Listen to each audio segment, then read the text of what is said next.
Dans cette vidéo, on va apprendre à tracer un triangle en connaissant les longueurs de ses trois côtés, c'est-à-dire en utilisant le compas.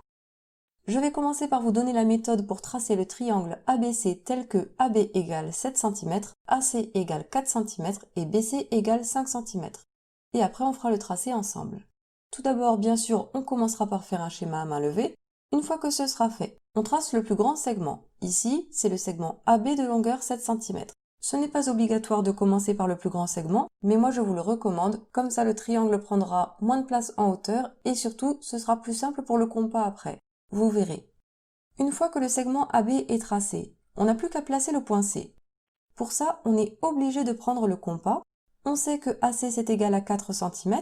On va donc piquer le compas sur A, prendre un écartement de compas de 4 cm et tracer un arc de cercle. C'est-à-dire qu'on a tracé un arc de cercle de rayon 4 cm. De même, vu que BC c'est égal à 5 cm, au compas on va piquer sur B et on va tracer un arc de cercle de rayon 5 cm. Les arcs de cercle vont se couper et le point d'intersection c'est C. Il ne restera plus qu'à terminer de tracer le triangle, c'est-à-dire à tracer les segments AC et BC.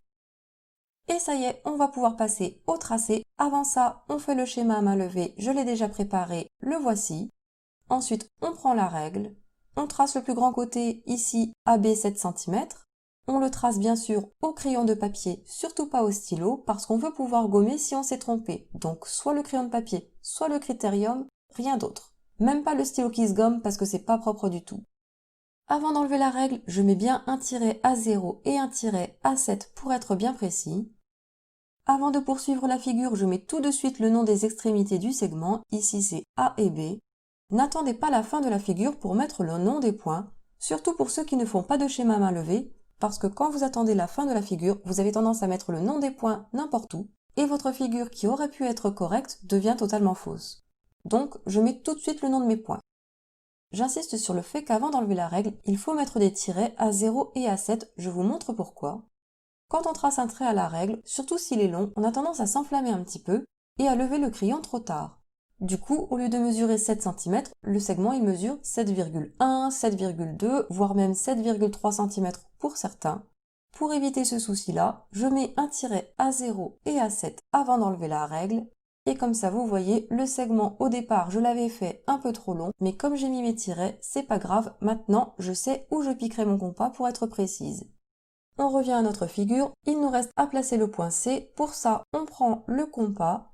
Avec la règle, je vais prendre un écartement de compas de 4 cm, je pique sur A et je trace un arc de cercle. Moi je le trace bien grand, je le démarre très proche du segment et je l'arrête un petit peu après la verticale. Comme ça, je suis sûre que je n'aurai pas de problème quand je ferai le deuxième arc de cercle. Il vaut mieux faire un arc de cercle trop grand que trop petit, parce que s'il est trop petit, on risque d'avoir deux arcs qui ne se coupent pas. On est obligé de recommencer le premier, c'est gênant. Là, mon arc de cercle est suffisamment grand. Je suis sûre que le point C ne peut pas être de ce côté-là, ni de ce côté-là.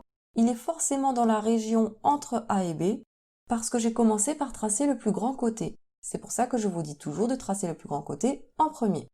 Ensuite, je sais que BC c'est 5 cm. Je prends un écartement de compas de 5 cm, je pique sur B, je vais mettre le compas dans le bon sens, et je trace un arc de cercle. Cette fois-ci, je n'ai pas besoin d'en faire un grand. Je fais juste un arc de cercle qui coupe le premier. Je le fais pas trop petit quand même pour que celui qui regarde la figure sache que j'ai bel et bien utilisé mon compas. Là, vous voyez, cette longueur-là, je la trouve idéale. Vous remarquez que le premier arc de cercle, il est géant. Si ça vous dérange, vous pouvez gommer pour le rétrécir un peu, par exemple comme ça, mais là encore, on gomme pas trop pour qu'on puisse voir qu'on a utilisé le compas. On peut mettre le nom du point obtenu, CTC, et on termine de tracer le triangle, il manque le segment AC et le segment BC. Et voilà, maintenant vous savez tracer un triangle en connaissant les longueurs de ces trois côtés.